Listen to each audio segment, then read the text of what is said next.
নাম ইসলাম নয়, ক্ষমা করে দেওয়ার নাম হলো ইসলাম। মুসলমান সবর করতে পারে, ধৈর্য ধারণ করতে পারে। আজকে ভারতের বুকে কত অত্যাচার করছো, কখনো মসজিদ নিয়ে, কখনো মাদ্রাসা নিয়ে, কখনো মৌলানাদের নিয়ে, কখনো তালবে ইলিমদের নিয়ে নানান জনা নানান রকম ষড়যন্ত্র করতে আছো।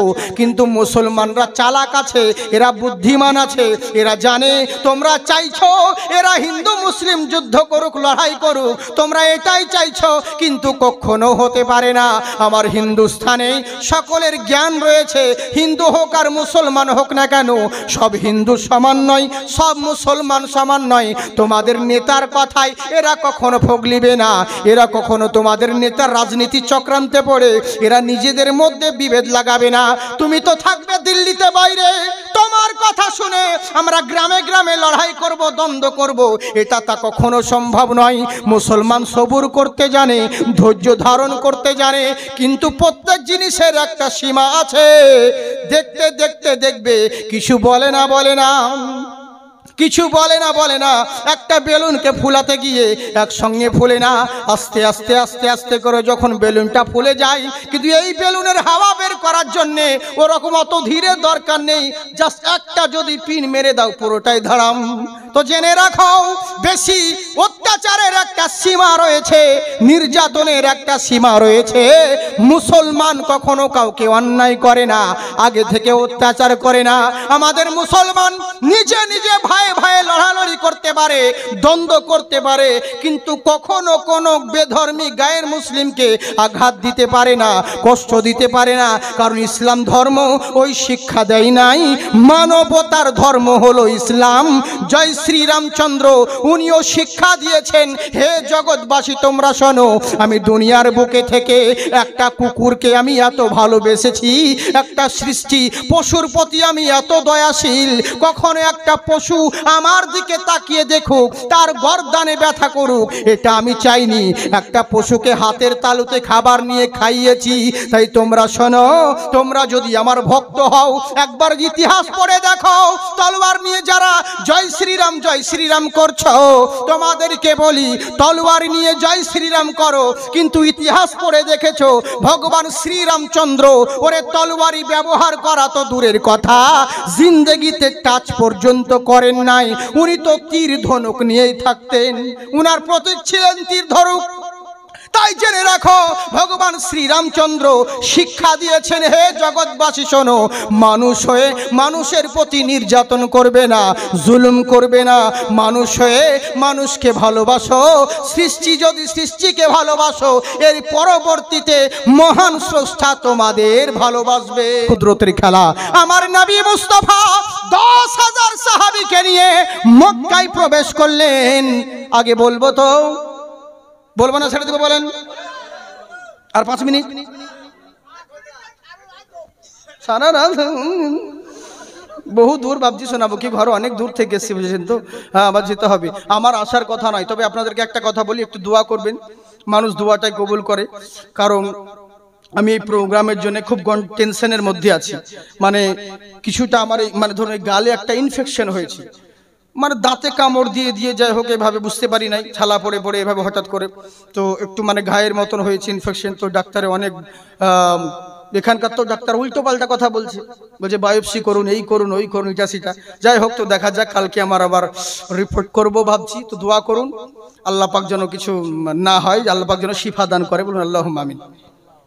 জালসার ময়দান আল্লাহ পাক যেন আবার ফিরিয়ে দেন, হ্যাঁ, আর না হলে পরে তো কেসটা খতম, এই শেষ। কারণ কতগুলো প্রোগ্রাম আছে, এই প্রোগ্রামের জন্য, দু একটার জন্য আমার ডিসেম্বরে অনেক কয়টা প্রোগ্রাম ছিল, সেগুলোকে কি করব, নিষেধ করতে পারিনি। মানে কাজটা ছাড়বো, যখন এবার ধরুন একটা জালসা করতে যাচ্ছি আজকে, তখন আরেকজনা দেখে লিছে তো নেচে, তখন বলছে হুজুর অমুক জায়গায় এসেছিলেন, কই আমার দেখতে আসবেন না, আর দুদিন পরে রিপোর্টটা করবেন, একটু আমাদের জালসাটা করে দিন, এই করছে, বুঝলেন তো? এই হচ্ছে ব্যাপার। বহুত প্রোগ্রাম ক্যান্সেলও করতে হচ্ছে, হবেও মনে হয়, জানি না। আবার আল্লাহ মরা গাছে ফুল ফুটাতে পারে, আল্লাহ কি না করতে পারে, ইন্নাকা আলা কুল্লি শাইইন কদির। তবে দোয়া করবেন আল্লাহ পাক যেন সব বালা টলে দেয়। হ্যাঁ, আমি আপনাদের ছেলের মতন, আমাকে দেখে আপনাদের বাপ মনে হচ্ছে, কিন্তু না, অনেক ছোট, বুঝলেন তো? শরীর দেখে মোটা মনে হচ্ছে, কিন্তু সেটা নয়। আল্লাহ পাক যেন আমাকে শিফা দান করেন, বলুন আল্লাহুম্মা আমিন। ওরে বাপ ভাইয়ের, আপনাদের দোয়া থাকলে তো বাস, পৃথিবীর বুকে সমস্ত অসম্ভব অসম্ভবকে সম্ভব করতে পারে, সেই জিনিসটার নাম হলো দোয়া।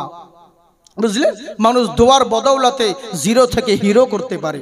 অতএব ইনশাল্লাহ যদি আপনাদের দোয়া থাকে তাহলে কোনো ব্যাপার নেই, সব বেড়া পার। তো যার জন্য বলছি সোনামুখী, আমি বেশিক্ষণ আপনাদেরকে বিরক্ত করব না। হ্যাঁ, আল্লাহ পাক মানে আজকে কি আমার ওয়াজ একটু অন্যরকম হয়, বুঝলেন তো? কিন্তু হয়তো বুঝতেই পারছেন কেন এরকম হচ্ছে, একটু ডিসব্যালেন্স হচ্ছে। যাকে চিন্তা নাই, একবার হাত উঠিয়ে বলেন আল্লাহু আকবার, ইয়া রাসূলুল্লাহ।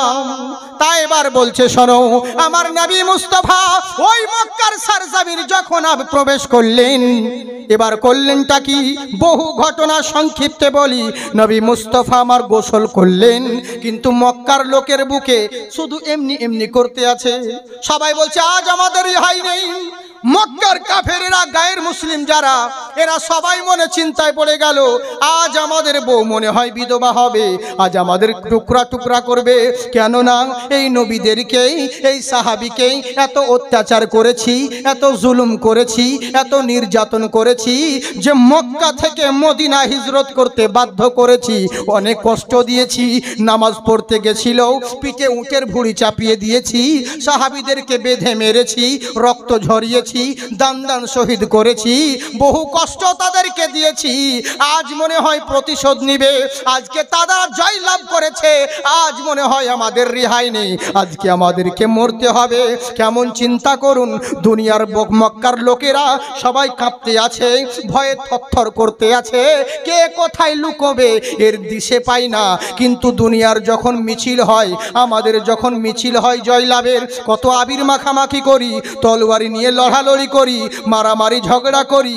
কিন্তু দেখুন নবী আমার মক্কা বিজয়ের দিনে সাহাবাদেরকে নিয়ে মক্কায় প্রবেশ করছেন, না কোনো আবির মাখামাখি, না কোনো চেঁচামেচি, না কোনো হুড় হুল্লোড়, কোনো কিচ্ছুই নেই। নিস্তব্ধ আকারে আল্লাহু আকবার বলে মক্কায় প্রবেশ করলেন। নবী আমার গোসল করলেন, গোসল করার পরে এবার মক্কার লোকেরা সব ভয়ে রয়েছে। আমার নবী একটা এলান করে দিলে, এ মক্কাবাসী শোনো, তোমরা চিন্তিত হয়ো না, তোমরা ঘাবড়িয়ে যেও না। ইসলাম ধর্ম বদলা নেওয়ার নাম ইসলাম নয়, ক্ষমা করে দেওয়ার নাম হলো ইসলাম। বদলা নেওয়ার নাম ইসলাম নয়, শুধু এইটুকু কথা বললে, তোমরা চিন্তিত হয় না, বদলা নেওয়ার নাম, প্রতিশোধ নেওয়ার নাম ইসলাম নয়, ক্ষমা করে দেওয়ার নাম হলো ইসলাম। মুসলমান সবর করতে পারে, ধৈর্য ধারণ করতে পারে। আজকে ভারতের বুকে কত অত্যাচার করছো, কখনো মসজিদ নিয়ে, কখনো মাদ্রাসা নিয়ে, কখনো মৌলানাদের নিয়ে, কখনো তালবে ইলিমদের নিয়ে নানান জনা নানান রকম ষড়যন্ত্র করতে আছো। কিন্তু মুসলমানরা চালাক আছে, এরা বুদ্ধিমান আছে, এরা জানে তোমরা চাইছো এরা হিন্দু মুসলিম যুদ্ধ করুক, লড়াই করুক, তোমরা এটাই চাইছো, কিন্তু কখনো হতে পারে না। আমার হিন্দুস্থানে সকলের জ্ঞান রয়েছে, হিন্দু হোক আর মুসলমান হোক না কেন, সব হিন্দু সমান নয়, সব মুসলমান সমান নয়। তোমাদের নেতার কথায় এরা কখনো ফগলিবে না, এরা কখনো তোমাদের নেতার রাজনীতি চক্রান্তে পড়ে এরা নিজেদের মধ্যে বিভেদ লাগাবে না। তুমি তো থাকবে দিল্লিতে বাইরে, তোমার কথা শুনে আমরা গ্রামে গ্রামে লড়াই করব, দ্বন্দ্ব করব, এটা তা কখনো সম্ভব নয়। মুসলমান সবুর করতে জানে, ধৈর্য ধারণ করতে জানে, কিন্তু প্রত্যেক জিনিসের একটা সীমা আছে। দেখতে দেখতে দেখবে কিছু বলে না, কিছু বলে না। একটা বেলুনকে ফুলাতে গিয়ে একসঙ্গে ফুলে না, আস্তে আস্তে আস্তে আস্তে করে যখন বেলুনটা ফুলে যায়। কিন্তু এই বেলুনের হাওয়া বের করার জন্যে ওরকম অত ধীরে দরকার নেই, জাস্ট একটা যদি পিন মেরে দাও পুরোটাই ধারাম। তো জেনে রাখো, বেশি অত্যাচারের একটা সীমা রয়েছে, নির্যাতনের একটা সীমা রয়েছে। মুসলমান কখনো কাউকে অন্যায় করে না, আগে থেকে অত্যাচার করে না। আমাদের মুসলমান নিজে নিজে ভাই ভাই লড়ালড়ি করতে পারে, দ্বন্দ্ব করতে পারে, কিন্তু কখনো কোনো বেধর্মী গায়ের মুসলিমকে আঘাত দিতে পারে না, কষ্ট দিতে পারে না। কারণ ইসলাম ধর্ম ওই শিক্ষা দেয় নাই। মানবতার ধর্ম হলো ইসলাম। জয় শ্রীরামচন্দ্র উনিও শিক্ষা দিয়েছেন, হে জগৎবাসী তোমরা শোনো, আমি দুনিয়ার বুকে থেকে একটা কুকুরকে আমি এত ভালোবেসেছি, একটা সৃষ্টি পশুর প্রতি আমি এত দয়াশীল, কখনো একটা পশু আমার দিকে তাকিয়ে দেখুক, তার গর্দানে ব্যথা করুক, এটা আমি চাইনি। একটা পশুকে হাতের তালুতে খাবার নিয়ে খাইয়েছি। তাই তোমরা শোনো, তোমরা যদি আমার ভক্ত হও, একবার ইতিহাস পড়ে দেখো, তলোয়ার নিয়ে যারা জয় শ্রীরাম করছো, তোমাদেরকে বলি তলোয়ার নিয়ে জয় শ্রীরাম করো, কিন্তু ইতিহাস পড়ে দেখেছো ভগবান শ্রীরামচন্দ্র ওরে তলোয়ারি ব্যবহার করা তো দূরের কথা, জিন্দেগিতে টাচ পর্যন্ত করেন নাই। উনি তো তীর ধনুক নিয়েই থাকতেন, উনার প্রতীক ছিলেন তীর ধনুক। তাই জেনে রাখো, ভগবান শ্রীরামচন্দ্র শিক্ষা দিয়েছেন, হে জগৎবাসী শোনো, মানুষ হয়ে মানুষের প্রতি নির্যাতন করবে না, জুলুম করবে না, মানুষ হয়ে মানুষকে ভালোবাসো। সৃষ্টি যদি সৃষ্টিকে ভালোবাসো, এর পরবর্তীতে মহান স্রষ্টা তোমাদের ভালোবাসবে। বুঝলেন? মানুষ মানুষে দ্বন্দ্ব করো না। তাই জেনে রাখো, ইসলাম ধর্ম বদলা নেওয়ার নাম ইসলাম নয়, প্রতিশোধ নেওয়ার নাম ইসলাম নয়, ক্ষমা করে দেওয়ার নাম হলো ইসলাম। ও যখন থাকি দূরে দিশে হারাম, এই হৃদয়ে লাগে বেদনা, নবী তোমায় কত ভালোবাসি, সেটা আমি ছাড়া কেউ জানে না। সুবহানাল্লাহ বলি। আমি চেয়ে থাকি পূব আকাশে, লোকে দেখে আমায় শুধু হাসে। আমি চেয়ে থাকি পূব আকাশে, লোকে দেখে আমায় শুধু হাসে। আমি কোথায় যাব খুঁজে পাবো, আমি হারিয়েছি আপন ঠিকানা, নবী তোমায়, ও নবী তোমায় কত ভালোবাসি, সেটা আমি ছাড়া কেউ জানে না। তাই জেনে রাখো, ওই নবীর ভালোবাসা তোমাদেরকে নিতে হবে। তাই এবার করলো কি, মক্কায় প্রবেশ করে আবু সুফিয়ান দাঁড়িয়ে আছে। আমার নবী বলছেন, চাচা তুমি আমার থেকে কি আশা করো? তখন চাচা বলছে, ভাতিজা আমি তো জানি তুমি সত্যবান নবী, তুমি আল আমিন নবী, তুমি কখনো অন্যায় করতে পারো না, তুমি মানুষকে শান্তির বাণী প্রচার করো, শান্তির শিক্ষা দাও, তুমি কেমন করে তোমার কাছে শান্তির আমরা এই আশা করি। আমার নবী বলেন, চাচা শোনো, তোমাকে তো ক্ষমা করলাম, তোমার ঘরে যারা আশ্রয় নিবে আমি নবী সবাইকে ক্ষমা করে দিলাম। হ্যাঁ, এবার আমার নবী হযরত আলীকে বললেন, কি কাবা ঘরের চাবিটা নিয়ে এসো, আমি আগে নামাজ আদায় করব। কাবা ঘরের চাবি কার কাছে আছে? উসমান বিন তালহা। 1 বছর আগে চাবি চেয়েছিল নবী, চাবি দেয় নাই, ঘুরিয়ে দিয়েছিল। আল্লাহর কি কুদরত! এখন দেখুন বছরের মধ্যে বাজি পাল্টে গেল।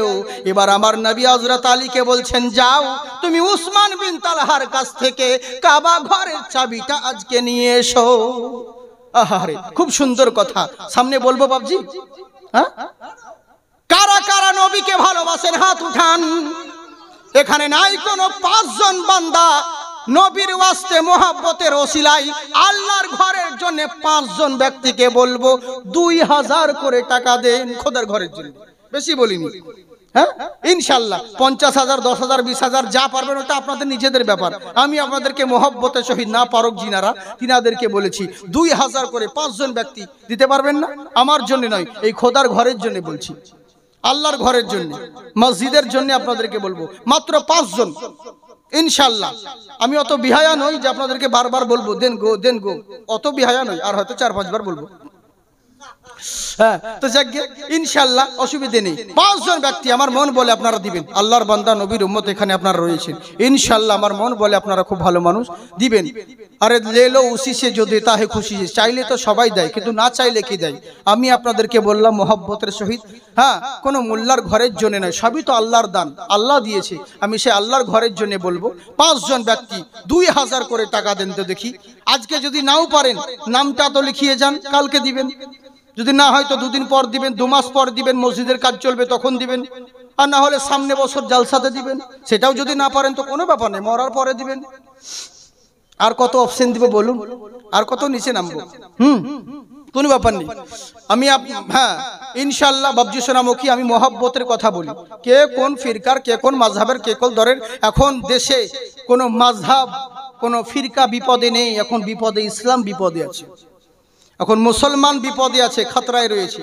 বাবার 5টা ছেলে 5 রকম হতেই পারে, কিন্তু আমি অনুরোধ করব সে যেই ধর্মের হোক না কেন, তুমি যে কোনো ধর্মের মানুষ, যে কোনো আকীদা মানতে পারো, অনুরোধ করব কখনো নবীর ইষ্টে যে কাদা ছড়াছড়ি করো না। ওকে ওকে আজকাল তো জালসার হচ্ছেই না, শুধু যে যাকে পাচ্ছে ই ওকে দিচ্ছে, ও ওকে দিচ্ছে, মানে এর ইষ্টে যে ওকে ঝুটছে, ওর ইষ্টে যখন পাচ্ছে ওই একে ঝুটছে, জালসার হয় না। পাবলিক বিভ্রান্তে পড়ে গেছে, ও ভাই ইও বলছে এটা ঠিক নয়, ও বলছে এটা ঠিক নয়, ইও বলছে এটা যায়, জু বলছে ওটা যায়, কোনটা যায়, কোনটা মানবো? আজকে একজনের সঙ্গে দেখা, বলে ভাই নামাজ কেন পড়তে যাওনি জুম্মার দিন? বলে না হুজুর। বলে কেন? বলে এক মৌলবীতে বলছে নামাজ, ফজরের নামাজ যদি না পড়ো তো তোমার জোহরের কোনো নামাজ হবে না, বলে গিয়ে পড়তে যায় না। আবার আর এক মৌলবী বলছে কোনো ব্যাপার নেই, নামাজ পড়তেই হবে তোমাকে। ও বলছে তোমার নামাজ সঠিক হয় না, এইভাবে করলে নামাজ পড়া হবে না। ও বলছে এটা করলে এটা হবে না। তো কোনটা করবো? তার মানে পড়ি না, যা বাদ দে, যা হবে হবে, বুঝলেন? তো এই হচ্ছে ব্যাপার। তা আমাদের মধ্যে মিল, আমার কথা হচ্ছে আমাদের মাযহাবে নিয়ে বিভিন্ন ওলামাদের মধ্যে মাসলা, ফুরুই ফিকি মাসলার মধ্যে আমাদের মানে বিভেদ থাকতেই পারে, কিন্তু সেগুলো আপোষের মধ্যে চুকাও, ঘরের ভিতরে, কিন্তু স্টেজে নয়, কারণ এতে আমাদের ক্ষতি হচ্ছে। হ্যাঁ বুঝলেন? লোকে হাসছে, যেগুলো কেন রে বাবা।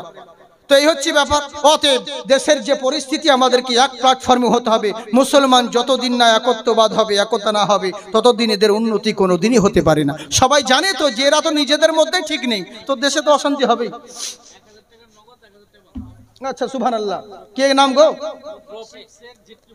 ঝিটকি পোতা, ওরে ঝিটকি পোতা, হ্যাঁ হ্যাঁ হ্যাঁ, আচ্ছা ঝিটকি পোতা রফিকুল শেখ, ঝিটকি পোতাই বাড়ি, তাই তো আমার কথা শুনে 1000 টাকা দিল অতি তাড়াতাড়ি।